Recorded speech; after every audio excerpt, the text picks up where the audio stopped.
What's up, chaps and chappets? Welcome back to another video. So we're starting off with our Division Rivals rewards. I didn't actually play enough Division Rivals yet again, and I do need to practice ready for FUT Champions. So I decided to go into this first game with a 4-2-3-1 formation. There's actually a glitch going on here, as you can see.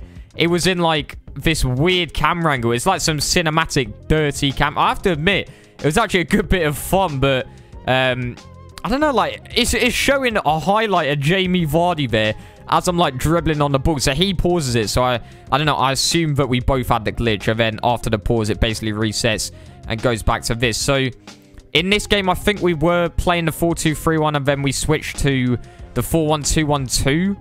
And just attacking wise, I seem to play a lot better with this, just because I was able to pick up players, like get them in behind much more, and just create a whole lot more chances. We're now 3-0 up in this game.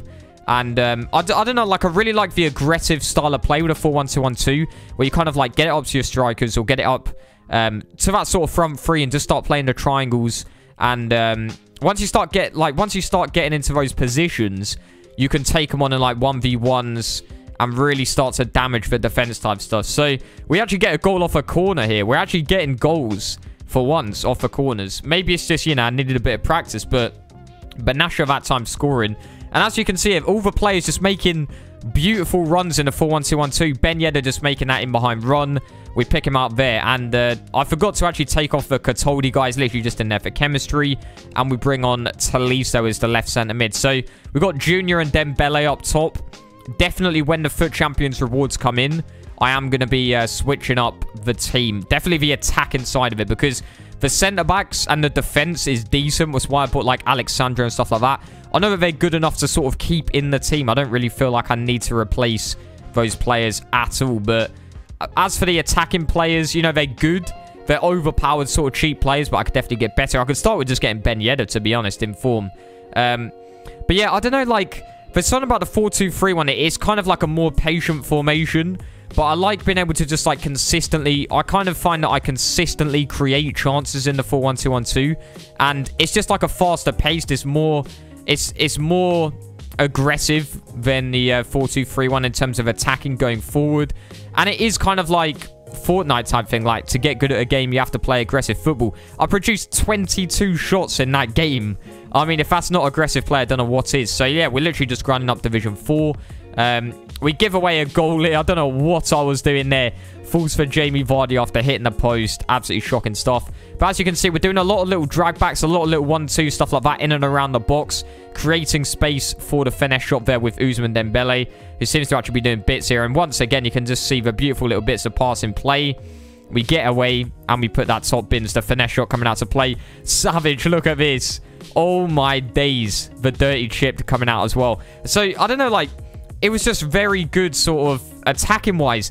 What I do love about this formation maybe the most is just how easy it is to progress from defense to attack. Your CDM is basically going to be unmarked. As kind of like the point of a CDM in a lot of formations that just have a single CDM is they are basically going to be the pivot and the start of the attack, because they are going to be that unmarked player a lot of the time. Nobody bothers to mark a CDM out the game. And Alan as a CDM is just incredibly overpowered. I don't know whether I will get rid of him, to be honest, because he is that good. And just being able to get, like, driven passes up to the strikers to start off the attacks. And then you get that triangle going with the center attacking mid, Ben Yedder, as well, who can hit it on his right or his left foot. So, I don't know. It's just, it seems to be working an absolute charm. And I am showing every single game that I did play on Division Rivals in this little streak here. So, Ben Yedder getting it on his right foot. Don't know how he got in behind there. Like, it felt like he should have just been strength off the ball, but he got it. And then look at this. That cheese, as it just comes off Manolas, falls for your boy Mbappe. What I would do to get that card, my goodness. I think he's got the red Mbappe. Oh my days. Literally just such a banging card. Mbappe, one of the best players on the game so far. He gets a goal with Son as well, making it 2-1 to him. But look at that. It's just...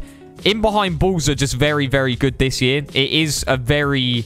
I don't know, like, it's just very powerful. People said at the start, like, pace wasn't really a part of the game, but it really is. Especially for these in behind through balls. As we obviously, like, picked out Ousmane Dembele and he just gets in behind there. So we're always looking for that in behind. And a lot of the time, you know, in this midfield, we are just going to be getting it straight up to the strikers. But in this case, we are playing it a bit more patient just because he's got his players all around the box. We create the space. Ben Yedder with a finesse shot. Classic stuff. Alexandro down this left-hand side. We're basically just like dragging players out of position there. Gives it to Ben Yedder. Opens up that space for Junior. And then he just bangs it away. So, I don't know. It's just very hard for the opponent to kind of keep up with the triangle. Keep up with a fast-paced plays in attack. Even if he is playing a 4-2-3-1, you know. Even if he has got 2 CDMs.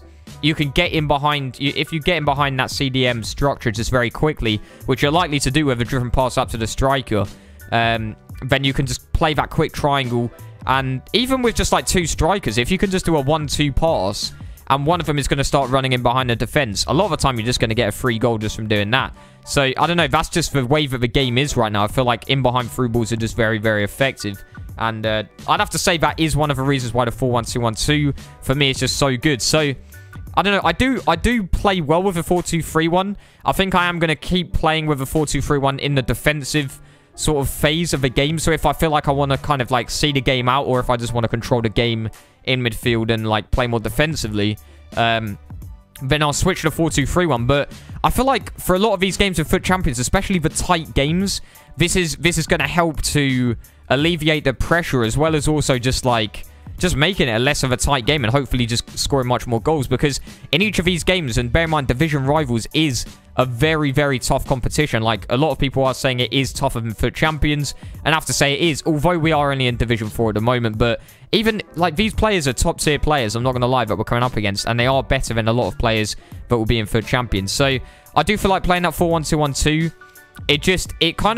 it's almost like raising the skill gap, playing an aggressive playstyle. Because if you think about it, you can be the best player in the world, but if you're playing defensively, if you are playing like super defensively, then if an opponent gets a lucky goal, then who knows, they might be able to get a W out of it. But it's like, if you're constantly piling on the pressure and just like taking on players in their defense and just skilling them up and all the rest of it, then it's going to be much harder for a weaker opponent in FUT Champions. So this team here that we come up against has got an icon up top. An absolutely banging team, has to be said. We just get it through the midfield. And once again, as you can see, they're in behind through ball. And here's the thing, is that the difference between the pro players and like the sort of semi-pro players, you might say, is when they get that situation where they've played an in behind through ball and they're like in that scoring situation, the pro players keep their composure. They know when to sort of do a bit of skill and cut it back to another player. And that's kind of just like what I'm trying to get into the rhythm and get into the habit of doing. Of just sort of like keeping my cool in the box and looking for other players I could give it to that might give me a higher probability of scoring a goal. So we actually dispatched that guy like an Amazon order quite happily too. I think it was 3-0 against a chat with an icon. Decent team. Played a 4-2-3-1, you know, which is meant to be, as I like to think, the arch nemesis of this formation. But come to think of it, with the diamond shape and also the fact that in attacking, they are basically wasting a player on a second CDM, it does mean going forward, you do have more than the 4-2-3-1, really. So, I don't know. I rate both formations at the moment, but for me personally, in order to I don't know, in order to get enough goals, I feel like I need to play the 4-1-2-1-2. And I am just very much enjoying the 4-1-2-1-2 going forward.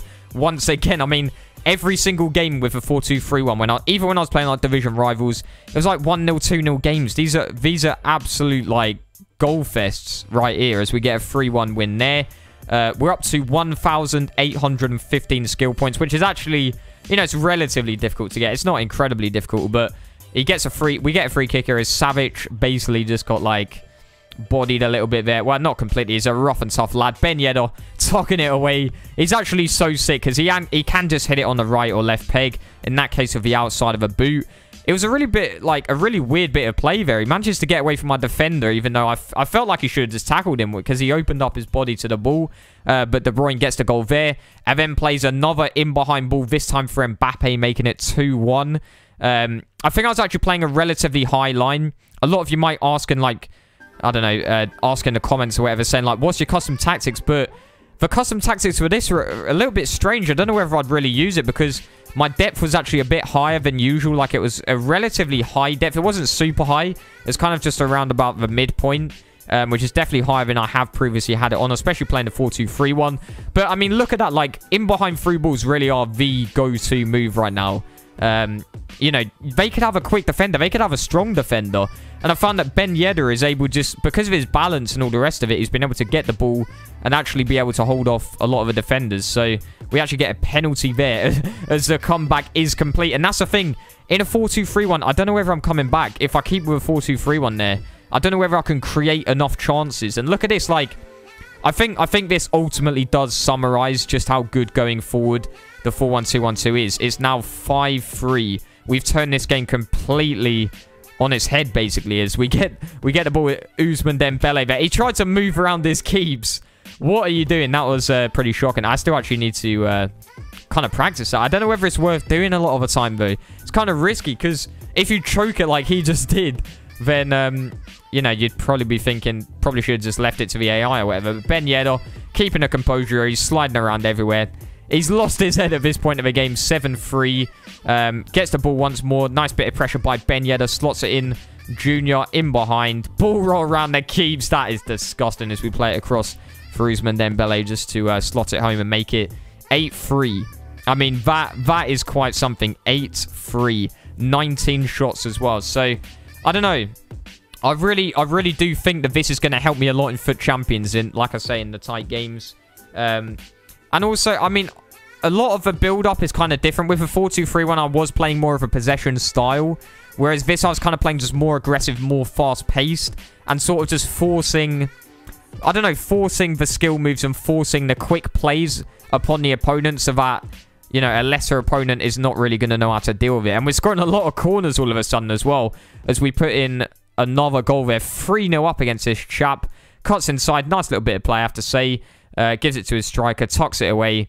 3-1 win, though. And we're scoring, I mean, we're scoring on average. I don't know how many goals on average. Probably at least 3 goals per game. So, into the final game, we get Ben Yedder in behind there. 25 minutes in. Nice little goal. Ben Yedder once more. Lovely little fake shot. Ball across. Ousmane Dembele. Tucking it away. I love the vibe of just like, I mean, this is ultimately how I did get top 100 back in the day, is playing the 4-1-2-1-2. It's just that aggressive play, and we do get into Division 3 in the end. So make sure to have a look tomorrow. We're going to be opening up the FUT Champions rewards. We did get Elite 3, and we're going to expand upon the team ready for FUT Champions. But nonetheless, chaps and chapettes, I'll see you on the next Mbirchy episode. Oof. Why you listening to chaps who say you can't live your dream if they haven't done it themselves? Like with playing Pokemon Go, gotta stop the weak ones with a repel. You're getting salty cause you're losing to be a bad sport like the NFL. Then you flex on them like a show and tell. They might be winning now, but we're playing Mario Kart and we got the blue shell.